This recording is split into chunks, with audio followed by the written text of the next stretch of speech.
नमस्कार. डिलिशियस वेगनमध्ये तुम्हा सर्वांचं खूप खूप स्वागत. आज आपण बनवणार आहोत पावभाजी, एकदम स्पायसी आणि चटकदार अशी. चला तर मग सुरुवात करूया. इथे मी एका पॅनमध्ये तेल घेतलेलं आहे 1 पळी.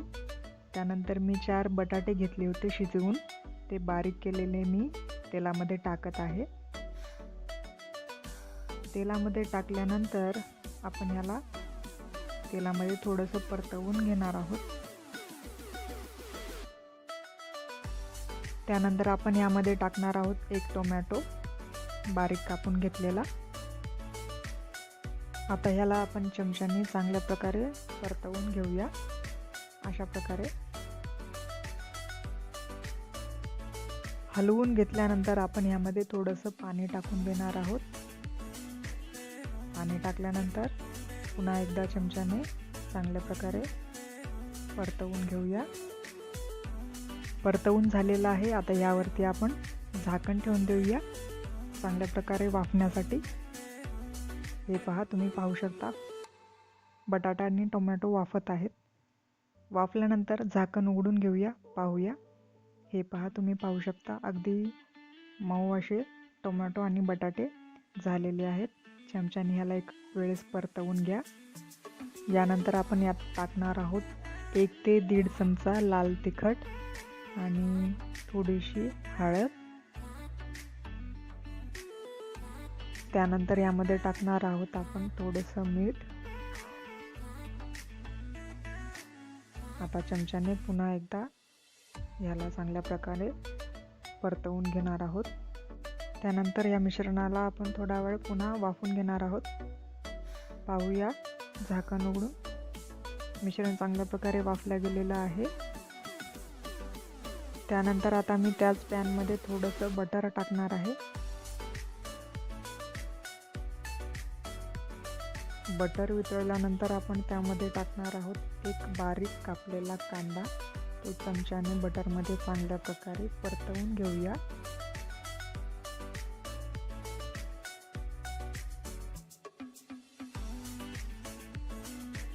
त्यानंतर आपण यामध्ये टाकणार आहोत अद्रक आणि लसणाची बारीक केलेली पेस्ट. चमच्याने व्यवस्थित परतवून घेऊया. बारीक कापलेला कांदा आणि लसूण अद्रकची जी पेस्ट आहे ती आपण बटरमध्ये चांगल्या प्रकारे परतवून घेऊया सोनेरी रंग येईपर्यंत. त्यानंतर परत पुन्हा एकदा आपण यामध्ये अर्धा चमचा लाल तिखट टाकणार आहोत. त्यानंतर आपण थोडीशी हळद टाकणार आहोत.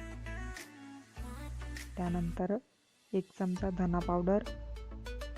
त्यानंतर थोडासा गरम मसाला आणि शेवटी पावभाजीचा जो मसाला असतो तो आपण या मिश्रणामध्ये टाकून देणार आहोत. त्यानंतर आपण हे जे सर्व साहित्य टाकलं होतं ते आपण चांगल्या प्रकारे चमच्याने पुन्हा एकदा परतवून घेणार आहोत. परतवून घेतल्यानंतर आपण जी शिजवलेली बटाटे आणि टमाट्याची जी पेस्ट होती ती आपण या मसाल्यामध्ये टाकून देणार आहोत आणि तिला चांगल्या प्रकारे या मसाल्यामध्ये परतवून घेणार आहोत.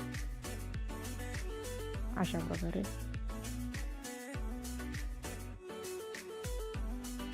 त्यानंतर या मिश्रणाला आपण पावभाजीच्या चमच्याने पूर्ण बारीक करून घेणार आहोत, जेणेकरून मध्ये एखादा बटाट्याचा तुकडा किंवा टोमॅटोचा तुकडा जाडसर राहणार नाही. चांगल्या प्रकारे त्यामध्ये बारीक होईल. अशा प्रकारे बारीक करून घ्यायचे.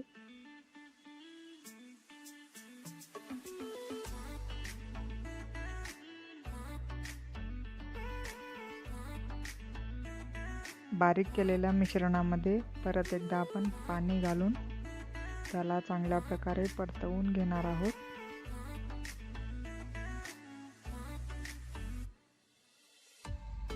आता ह्यामध्ये उरलेल्या पावभाजीचा जो मसाला होता तो आपण टाकून देणार आहोत आणि पुन्हा चमच्याने परतवून घेऊया.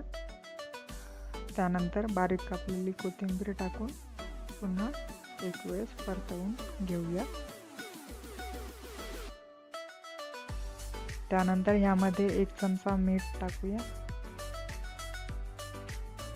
पुन्हा चांगल्या प्रकारे चमच्याने परतवून घेऊया. पावभाजी ही जेमतेम तयार झालेली आहे. ह्यामध्ये आता आपण बटर टाकूया. बटर टाकल्यानंतर चांगल्या प्रकारे पावभाजी यामध्ये मिक्स करून घेणार आहोत आपण. अशा प्रकारे झाकण ठेवून देऊया, जेणेकरून जे पावभाजीचं मिश्रण आहे ते चांगल्या प्रकारे वाफलं जाईल. आता आपण झाकण उघडून घेणार आहोत. तुम्ही पाहू शकता पावभाजी एकदम मस्त अशी तयार झालेली आहे. भाजीचं जे तेल आहे ते वरती आलेलं आहे. हा भाजी झाल्याचा साईन आहे आणि भाजी पण चांगल्या प्रकारे शिजल्या गेलेली आहे. तुम्ही पाहू शकता.